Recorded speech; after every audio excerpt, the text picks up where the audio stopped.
हाँ जी बड़े ਤੁਸੀਂ ਜ਼ੋਰਾਂ ਤੇ ਗੱਲ ਕਰ ਰਹੇ ਸੀ ਲੇਕਿਨ ਸਾਨੂੰ ਬ੍ਰੇਕ ਨਹੀਂ ਦੇਖੋ ਇਹ ਚੀਜ਼ਾਂ ਇਹਨਾਂ ਨੂੰ ਵੀ ਨੋਟਿਸ ਲੈਣਾ ਚਾਹੀਦਾ। ਦੇਖੋ ਬਜਟ ਤੇ ਪੇਸ਼ ਹੋ ਗਿਆ ਹੈ ਨਾ, ਉਹ ਤੇ ਸਾਰੀ ਚੀਜ਼ਾਂ ਕੈਬਨਿਟ ਨੇ ਮਨਜ਼ੂਰੀ ਦੇ ਦਿੱਤੀ, ਈਚ ਐਂਡ ਐਵਰੀਥਿੰਗ ਉਹ ਸੈੱਟ ਹੋ ਗਈ, ਚਲੀਆਂ ਗਈਆਂ।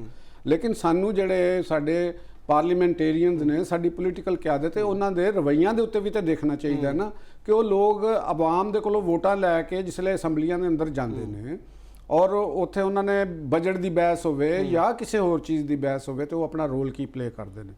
ਮਹਿਮੂਦ ਅਚਕਜ਼ਈ ਖਾਸੇ ਅਰਸੇ ਤੋਂ ਇਸ ਕਿਸਮ ਦੀਆਂ ਗੁਫ਼ਤਗੂ ਕਰਦੇ, ਉਹਨਾਂ ਦੀ ਬੇਟੀ ਨੇ ਵੀ ਇਹ ਹਰਕਤਾਂ ਕੀਤੀਆਂ ਨੇ, ਠੀਕ ਹੈ ਨਾ ਜੀ। ਇੱਥੋਂ ਤੱਕ ਗੱਲ ਅੰਦਰ ਇਹ ਹੋਈ ਹੈ ਅਸੈਂਬਲੀ ਦੇ ਅੰਦਰ ਬਲੋਚਿਸਤਾਨ ਦੇ MNAs ਨੇ ਗੱਲ ਕੀਤੀ, ਕਿਸੇ ਪੰਜਾਬ ਦੇ MNA ਨੇ ਨਹੀਂ ਕੀਤੀ। ਉਹਨਾਂ ਨੇ ਇੱਥੋਂ ਤੱਕ ਕੀਤੀ ਕਿ ਜੀ ਇਹਨਾਂ ਦੇ ਕੋਲੋਂ ਪੁੱਛਿਆ ਜਾਵੇ ਕਿ ਅਗਰ ਇਹ ਅਫਗਾਨਿਸਤਾਨ ਦੇ ਨੈਸ਼ਨਲ ਤੇ ਫਿਰ ਉੱਥੇ ਚਲੇ ਜਾਣ, ਇੱਥੇ ਪਾਕਿਸਤਾਨ ਦੇ ਨਾਲ ਕਿਉਂ ਚਿਮੜੇ ਨੇ। ਸਾਨੂੰ ਪਤਾ ਹੋਣਾ ਚਾਹੀਦਾ ਨਾ ਵੀ ਯਾਰ ਸਾਡਾ ਦੋਸਤ ਕੌਣ ਹੈ, ਸਾਡਾ ਦੁਸ਼ਮਣ ਕੌਣ ਹੈ, ਪਤਾ ਤਾਂ ਲੱਗ ਜਾਏ ਨਾ ਸਾਡਾ ਪਾਕਿਸਤਾਨੀ ਕੌਣ ਹੈ, ਗੈਰ ਪਾਕਿਸਤਾਨੀ ਕੌਣ ਹੈ। ਤੇ ਜਿਹੜਾ ਬਗਲ ਦੇ ਵਿੱਚ ਬੈਠ ਕੇ ਤੇ ਛੁਰੀ ਚਲਾਣਾ ਇਹ ਤਾਂ ਕੋਈ ਅੱਛੀ ਗੱਲ ਨਹੀਂ ਨਾ, ਔਰ ਨਾਲ ਜਮਹੂਰੀਅਤ ਪਸੰਦ ਵੀ ਬਣੇ ਰਹਿਣਾ, ਪਾਕਿਸਤਾਨ ਦੇ ਅਦਾਰਿਆਂ ਦੇ ਵਿੱਚ ਵੀ ਬੈਠੇ ਰਹਿਣਾ।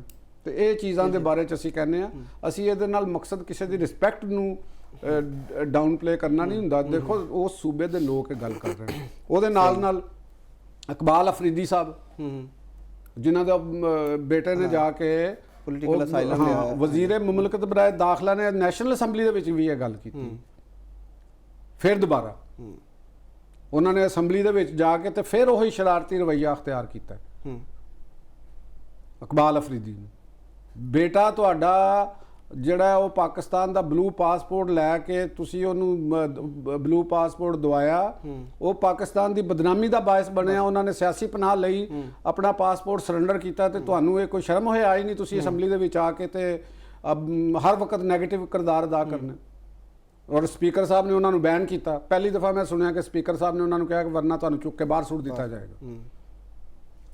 ਅਸੂਲੀ ਤੌਰ ਦੇ ਉੱਤੇ ਉਹਨਾਂ ਦੇ ਜੋ ਕੁਝ ਉਹਨਾਂ ਨੇ ਕੀਤਾ ਹੈ ਜਾਂ ਜੋ ਉਹਨਾਂ ਦੇ ਬੇਟੇ ਨੇ ਕੀਤਾ, ਅਗਰ ਉਹਨਾਂ ਦੇ ਵਿੱਚ ਇਨਵੋਲਵਮੈਂਟ ਹੈ ਤੇ ਜੋ ਕਾਨੂੰਨ ਇਹਦੇ ਬਾਰੇ ਤੇ ਜੋ ਕੁਝ ਕਹਿੰਦਾ ਹੈ ਉਸ ਕਾਨੂੰਨ ਦੇ ਮੁਤਾਬਕ ਉਹਨਾਂ ਨੂੰ ਹੈਂਡਲ ਕਰਨਾ ਚਾਹੀਦਾ। ਸਹੀ, ਇਹ ਪਾਕਿਸਤਾਨ ਦੀ ਕੌਮੀ ਅਸੈਂਬਲੀ ਹੈ, ਪਾਕਿਸਤਾਨ ਦਾ ਪਾਸਪੋਰਟ ਹੈ, ਖਾਸ ਤੌਰ ਤੇ ਬਲੂ ਪਾਸਪੋਰਟ ਹੈ।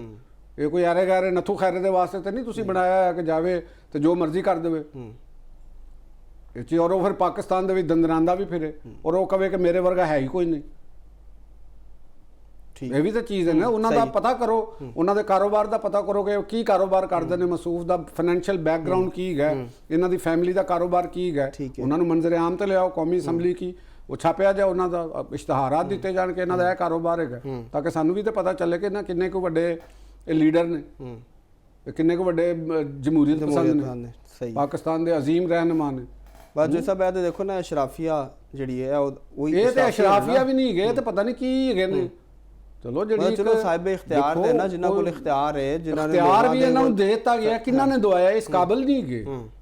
ਕਾਮਰੇ ਸਾਹਿਬ ਦੇਖੋ ਇੰਡੀਆ ਦੇ ਵਿੱਚ ਅਗਰ ਅਸੀਂ ਕਾਰਪੋਰੇਟ ਵਰਲਡ ਨੂੰ ਦੇਖਦੇ ਹਾਂ, ਉੱਥੇ ਰਤਨ ਟਾਟਾ ਜੈਸੀਆਂ ਅਜ਼ੀਮ ਸ਼ਖਸੀਅਤਾਂ ਉੱਥੇ ਹੋਈਆਂ ਨੇ, ਜਿਹੜੇ ਬੜੇ ਵੱਡੇ ਅਰਬਾਂਪਤੀ ਸਨ, ਜਿਹਨੂੰ ਅਸੀਂ ਸ਼ਰਾਫੀਆ ਕਹਿੰਦੇ ਹਾਂ।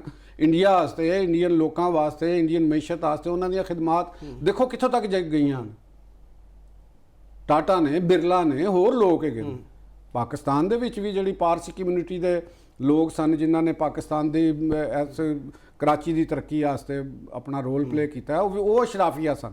ਪਾਕਿਸਤਾਨ ਦੇ ਅੰਦਰ ਕਾਰਪੋਰੇਟ ਵਰਲਡ ਦੇ ਬੜੇ ਅੱਛੇ ਔਰ ਜਿਹੜੇ ਜਦੀਦ ਮਾਈਂਡ ਦੇ ਲੋਕ ਨੇ ਜਿਨ੍ਹਾਂ ਨੇ ਪਾਕਿਸਤਾਨ ਵਾਸਤੇ ਕੰਮ ਕੀਤਾ।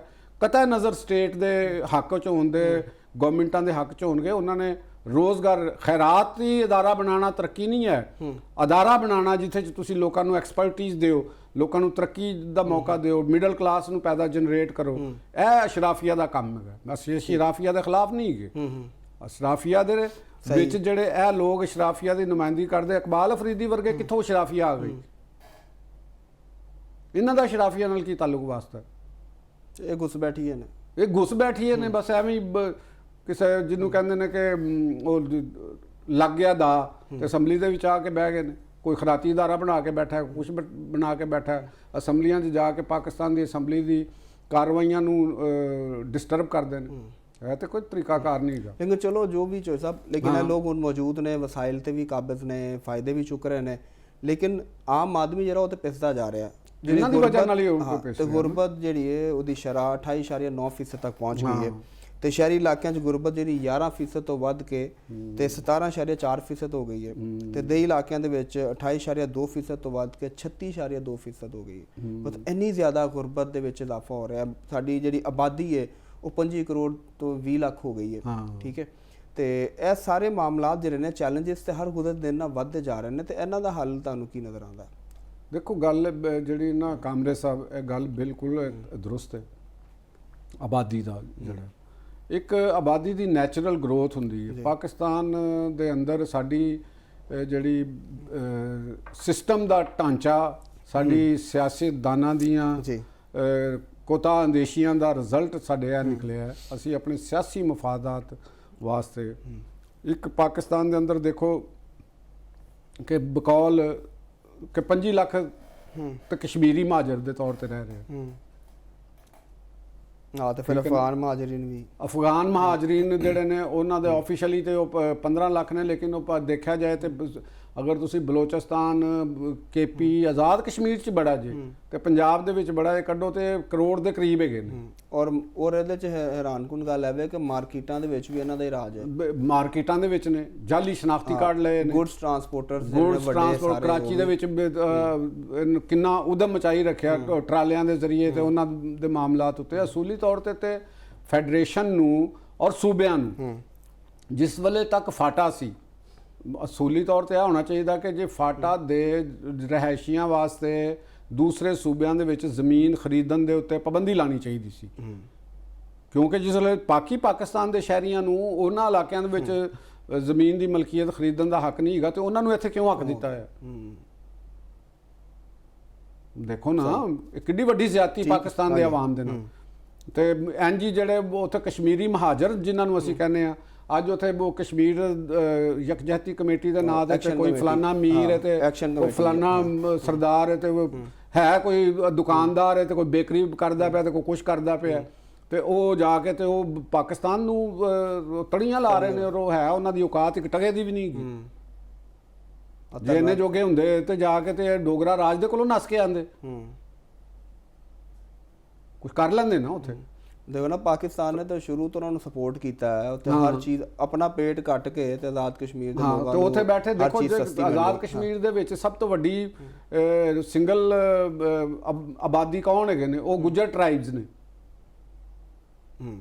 ਤੇ ਉਹ ਤੇ ਸਾਰੇ ਪਾਕਿਸਤਾਨ ਦੇ ਹਾਮੀ ਨੇ ਔਰ ਪਾਕਿਸਤਾਨ ਦੇ ਨਾਲ ਖੜੇ ਨੇ।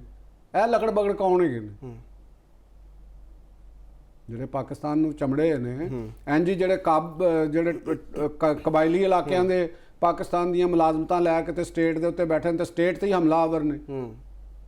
ਆਬਾਦੀ ਦੇ ਵਿੱਚ ਇਜ਼ਾਫੇ ਦੀ ਇੱਕ ਇਹ ਵੀ ਵਜ੍ਹਾ ਹੈ। ਬੰਗਾਲੀ ਆਇਆ ਹੈ, ਕੋਈ ਬਿਹਾਰੀ ਆਇਆ ਹੈ, ਕਰੋੜਾਂ ਦੀ ਤਾਦਾਦ ਨਾਲ ਆਏ ਨੇ, ਕੋਈ ਬਰਮੀ ਆਇਆ ਹੈ।